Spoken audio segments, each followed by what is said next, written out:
What is your opinion of Garland's conduct in front of Congress? Do you believe that he lied to Congress?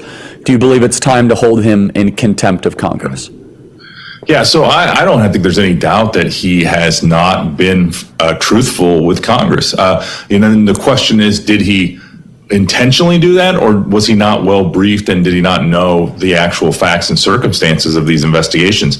He promised that he would not interfere with the investigation. I took that to mean not only will Merrick Garland not interfere, but people under his power and control, the assistant attorney generals for tax and for the criminal division, the U.S. attorneys that are under his control.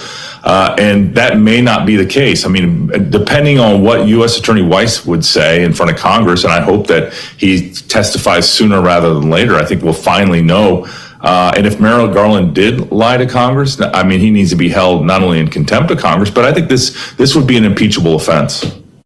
Now, but just from the criminal side, this is kind of the clown show. If they were to hold Garland in contempt of Congress, would that referral then go to his desk? Yeah, that's the interesting thing about this works. I don't think our founding fathers ever intended, Charlie, for Congress to rely on the executive branch to bring and enforce their contempt charges, but that's where we are. And, they passed a law so that they could offload that. We know that, people like,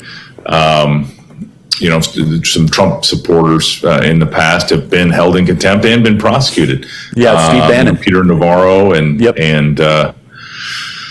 so, I think if we look at those cases, you're right, though, the prosecution decision would be at the feet of Merrick Garland. Now, he could appoint a special counsel, obviously, because of that conflict. But as we've learned in the special counsels like Jack Smith and in the Rob Hur that's looking allegedly into Joe Biden's keeping classified information, those special counsels still report directly to the Attorney General. There's really no way for the Attorney General to offload that responsibility unless he recused, which I have not seen Merrick Garland recused from a single thing yet.